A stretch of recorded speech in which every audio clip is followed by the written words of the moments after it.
Pagil off as our brother, for simplicity's sake. Really, though, it wasn't a stretch to imagine us all being related. Jasmine's hair was strawberry blonde, mine a light red, and Pagil's a true auburn. We could have done advertising for the National Redhead Solidarity Group, if such a thing existed. No one at the clinic ever seemed to think it was weird that I brought my teenage siblings along, so maybe that was normal around here. We took seats in the waiting room, and I saw Pagil shift uncomfortably in his jeans. I hid a smile and pretended not to notice.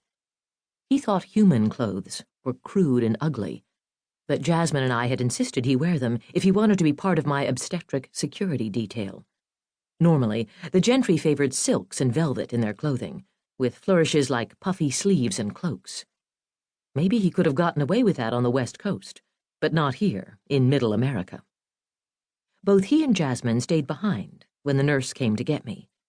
Jasmine used to go in with me, but after an embarrassing incident when Pagil had tried to attack someone with a Milli Vanilli ringtone, we decided it was best if he wasn't left alone.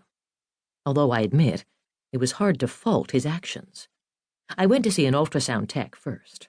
As the mother-to-be of twins, I was knocked into a high-risk category and had to have more ultrasounds than someone with a normal pregnancy would.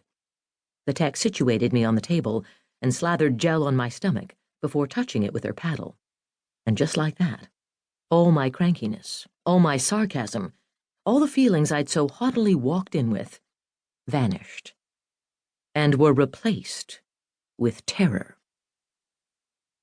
There they were, the things that I'd risked my life, and the fate of the world for. To be fair, the images still didn't look like much to me. They were only sketchy black and white shapes, though with each visit they became increasingly more baby-like.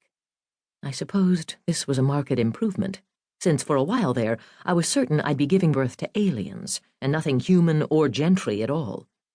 "Ah, there's your son," said the tech, gesturing to the left side of the screen. "I was pretty sure we'd be able to spot him this time." My breath caught. My son.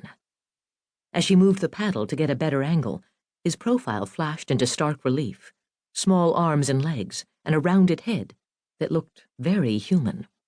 This tiny creature, whose beating heart was also clearly visible, hardly seemed like a conqueror of worlds.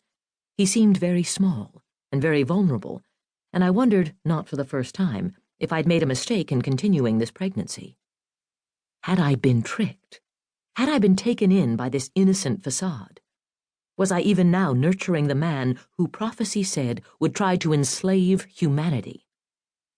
As though sensing my thoughts, his sister stirred on the other side of the screen. She had been a large driving force in my decision to keep this pregnancy. If I'd terminated it in an attempt to save the world from my son, I would have been responsible for ending her life. I couldn't do that to her. I couldn't do that to him, even. It didn't matter what the prophecy said. They both deserved a chance to live their lives free of what destiny had allegedly dictated for them. Now, if only I could convince all the people who were trying to kill me of that. "Everything looks great," the tech told me. She put the paddle away, and the screen went black, shrouding my children in shadows once more. "Perfectly normal." Normal? Hardly. Yet when I was ushered into an exam room to speak to the doctor, her opinion was the same. Normal, normal, normal. Sure, twins required extra watching, but otherwise, everyone seemed convinced I was the model of a perfect pregnancy. None of them had any idea, not even the tiniest clue, of the daily struggle I went through. None of them knew that when I looked at my stomach, I was tormented with the image of violence done in my name and the fate of two worlds hanging in the balance. "Do you feel them move yet?" the doctor asked me. "It's around that time." Images of alien came to mind. "No, I don't think so. How will I know?" "Well, it'll be pretty obvious in later pregnancy. This early, you start to feel fluttering sensations. Some people say it's like a fish swimming around. You'll know when it happens. Don't worry, they won't be trying to kick their way out. Not at first." I shuddered, not sure how I felt about that. Despite the changes in my body, it was still easy to regard this as some physical ailment. It was only